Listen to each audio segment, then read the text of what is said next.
வணக்கம் கதை அன்பர்களே. இன்று நாம் கேட்க இருக்கும் ஒரு கட்டுரை அணிலாடு முன்றில். பாடலாசிரியர் நா. முத்துக்குமார் அவர்கள் எழுதியது. இதில் வர முதல் தலைப்பு அம்மா. வாங்க தலைப்புக்குள்ளே போகலாம். அம்மா என்றால் ஒரு அம்மா தான். உன் அம்மா, என் அம்மா, தனித்தனி அம்மாக்கள் கிடையாது. ஒரே அம்மா. ல ச ரா சிந்தா நதியிலிருந்து. அம்மா நேற்று மீண்டும் கனவில் வந்தாள். பனிமூட்டத்தை ஊடறுத்து பாயும் மஞ்சள் வெயில் போல முகமெங்கும் ஒளி கூடியிருந்தாள். அவள் கனவில் நின்ற இடம் நாங்கள் முன்பு வசித்த கிராமத்து சிறு வீடு.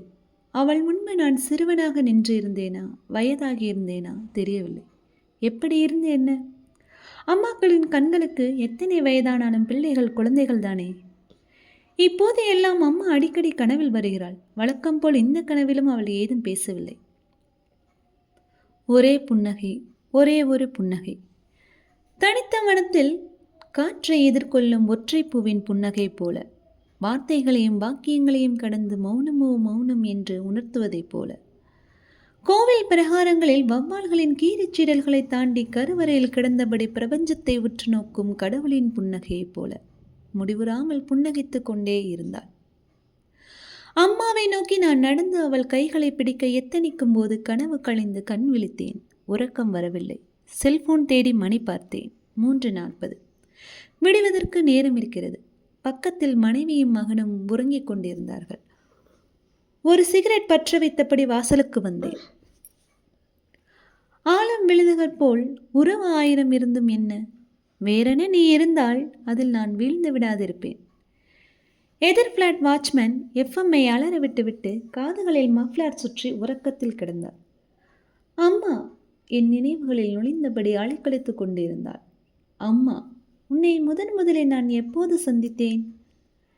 அறிமுகமாகி பேசி பழகி விடைபெற்ற பின் முகம் மறக்கிற ரயில் சிநேகமாய்த்தான் இருந்தோம்.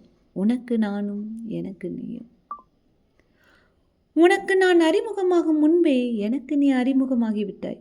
உன் முதல் தரிசனம் எனக்கு அக தரிசனமாகத்தான் இருந்தது. திரவங்களின் கதகதப்பில் நடக்கையில் புலப்படும் மெல்லிய அதிர்வுகளில் உடலை நனைக்கும் சிவப்பு நதியில் பனிக்குடத்திடலின் பாசப்பிடிப்பில் உன் முதல் தரிசனம் எனக்கு உள் முக தரிசனமாகத்தான் இருந்தது.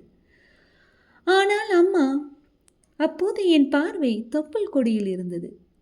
சந்தனமாக மேடிட்ட வயிற்றில் விரல்களால் வருடிய போதும், அடிக்கடி என் வளர்ச்சியை அசைவுகளில் உணர்ந்த போதும் உன் முதல் தொடுதல் எனக்கு வாய்த்தது. பூமென்மை வயிற்றில் மெத்தென்று உதைத்தேனே அம்மா, அப்போது என் பார்வை பாதத்தில் இருந்தது. உன்னுடைய மிச்சமாக வெளி உலகில் பிறந்தபோது பிடிபடாத ஒளிகளுடன் நோய்த்துகள் படிந்த மருத்துவமனை சூழலில் என்னை எடுத்து உன் மடியில் சாய்த்து கொண்டாயே அம்மா, அப்போது என் பார்வை உன் சேலையின் கவுச்சி வாசனையில் இருந்தது. எல்கேஜி வகுப்புக்கு எனக்கு பிடிக்காத கீரை சாதத்தை நீ பள்ளிக்கு கட்டித்தர சாயங்காலமானதும் சண்டை போடும் ஆவேசத்தில் வீட்டுக்கு வருகிறேன். ஏன் இத்தனை கும்பல் நம் வீட்டில்?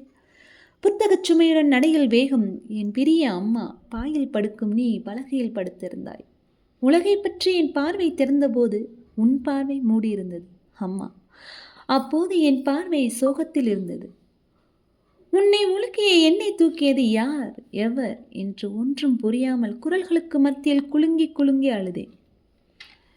பக்கத்து வீட்டு மாமி ஆறுதல் சொல்லி கரும்பு தின்ன தந்தார்கள். ஆனால் அம்மா, அதற்கு அப்புறம் நான் தின்ற கரும்புகள் எல்லாம் கசக்கவே செய்தன. நிலவை யாராவது முழுமையாக பார்த்தது உண்டா? சிவப்பையும் நீலத்தையும் குலைத்து தகதகக்கும் தீபத்தின் தரிசனம் யாருக்காவது முழு நிறத்துடன் கிடைத்தது உண்டா? ஊருக்கு ஊர் நிறம் மாறும் தண்ணீரின் உண்மையான சுவைதான் என்ன? அம்மா, பிடிக்க வரும் சிறுவனின் கையில் வண்ணத்தை பதித்து வழுக்கிச் சென்ற வண்ணத்து பூச்சியாகத்தான் உன்னுடனான எனது நாட்களும். ஞாபக அடுக்குகளின் ஆழ்கிடங்கில் கிடக்கும் ஆழ்கிடங்கில் உனக்கும் எனக்குமான சம்பவங்கள் ஒன்றிரண்டே மிச்சம் உள்ளன. உன் முகம் கிளைடாஸ்கோப்பின் வளையல் சித்திரமாக ஒவ்வொரு முறையும் ஒவ்வொரு விதமாய். உன் ஜலதோஷம் நீங்க கஷாயத்துக்காக நான் தும்பை பூவை தேடியதும், தவளையே அடிக்காதடா உங்க அம்மாவுக்கு தலைவலிக்கும் என எவனோ சொன்னதை கேட்டு பயந்து நான் அடிக்காமல் நின்றதும், ஆலம்பழம் தின்னுட்டியே பைத்தியம் பிடிக்கப் போவது நண்பர்கள் பயமுறுத்த ஓடி வந்து உன் மடியில் பாதுகாப்பாக படுத்ததும், இவைதானே அம்மா அறியாத 5 வயதில் எனக்காக நீ வைத்து விட்டு போன கொஞ்சோன்று நினைவுகள். அழுது புலம்பி நான் அலறிய ராத்திரிகளில் நிலா இருந்தது. சோறும் இருந்தது, ஊட்டத்தான் நீ இல்லை. கடைசியாக கூரையில் நீ தலைவாரி செருகிய சுருட்டை முடிய வைத்திருக்கிறேன் பத்திரமாக. கடைசியாக நீ உடுத்தி கலற்றிய சேலை இப்போதும் இருக்கிறது என் மனதின் குளிர்போக்க. சமீபத்தில் ஆங்கிலத்தில் ஒரு கவிதை படித்தேன். நான்சி வில்லியட் என்கிற பெண் கவிஞர் எழுதிய அந்த கவிதை.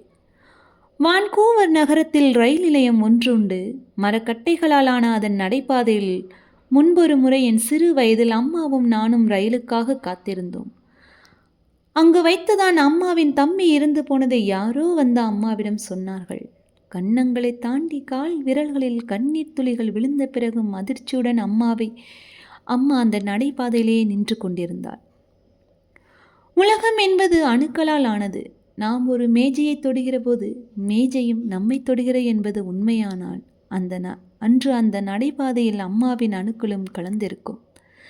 நான் போய் அந்த நடைபாதையில் அம்மாவுடன் நின்ற அதே இடத்தில் நிற்கப் போகிறேன். நீண்ட நேரம், மிக நீண்ட நேரம், கன்னங்களை தாண்டி கால் விரல்களின் கண்ணீர் துளிகள் விழுந்த பிறகும்.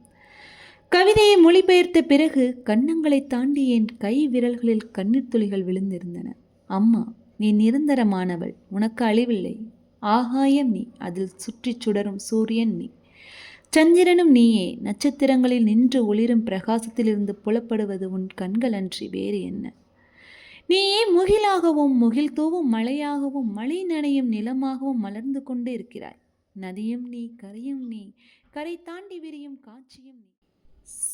சிறு பிள்ளை உடனிருக்க கார்த்திகை மாதத்தின் அந்தி கருக்களில் திண்ணையெங்கும் அகல் விளக்கு ஏற்றுபவளிடம், ஆலமரக் கிளையில் பழஞ்சேலையை தூளியாக்கி கைக்குழந்தையை கிடத்திவிட்டு அறுவடை வயலில் வேலை செய்தபடி நொடிக்கொரு தடவை திரும்பி பார்ப்பவளிடம், அப்பார்ட்மெண்ட் பூங்காவின் சிமெண்ட் பெஞ்சில் காத்திருக்கும் மகனை அலுவலகம் முடிந்து வந்து சட்டை புழுதியோடு அள்ளி அணைப்பவளிடம், பள்ளியின் மெயின்கேட் மூடிவிடக்கூடாதே என்கிற பதைப்பதப்பில் மாநகரத்து சிக்னலில் இடுப்பில் யூனிஃபார்ம் குழந்தையோடு கடப்பவளிடம், புதைக்கிற மகன்களை எல்லாம் விதைக்கிற விதைகளாக எண்ணிக்கொண்டிருக்கும் ஈழத்து தாய்களிடம் நான் காண்பது உன்முகம் தானே தாயே.